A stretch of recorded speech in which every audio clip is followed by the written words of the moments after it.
Hello，朋友们，你们好，我是小徐。很多粉丝朋友咨询我啊，就是说这个车子有时候共振比较大，就车子里面共振，感觉很大的声音是怎么回事啊？然后今天小徐刚好修了一个别克凯越，它这个车就是车子里面共振的声音比较大。然后你们可以跟我一起来看一下是什么问题啊？视频稍长啊，请大家耐心看完，看完之后你就会了解这个东西是什么样子的一个情况了。然后你以后的车子遇到这种情况也不会盲目了，好吧？跟我一起来看一下，给大家听一下它这个声音啊，特别的大，就感觉像地震了一样。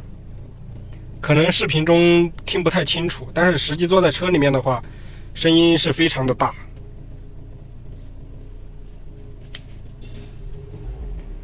一加油的话就没有了。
现在换完之后，车里面就没有那种像地震一样的感觉了。好，朋友们，刚才给大家看了一下这个机脚的更换过程啊，我不知道你们有没有看懂啊？像它这个车呢，只有4个机脚，有的车有5个，甚至6个的都有。一般日系车啊就是5个左右，然后德系车一般是3个机脚，很多都是液压的，它那个机脚里面有液压油，还有一些是可以调节减震的，那个就太高级了。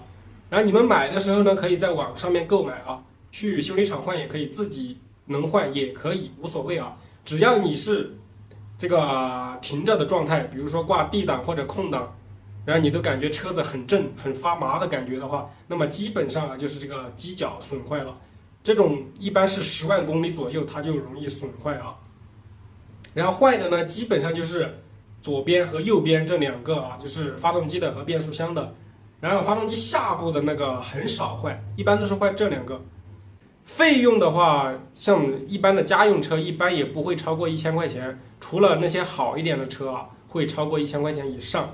像一些我们的家用车啊，你们其实可以自己换，和我视频中的这个过程差不多的啊，差不多。就是在下面垫一个东西，把发动机顶着，然后上面就可以更换了。像一些豪车啊，就不建议大家去换了，那个太麻烦了，你搞不了的，好不好？好，这期视频就给大家分享到这里，希望你们能看懂我的视频啊，能看懂这里面的一些东西是什么样的。好，然后对小徐视频感兴趣的朋友可以点赞加关注啊，感谢你们。然后有什么问题咱们直播间可以沟通，好吧？拜拜。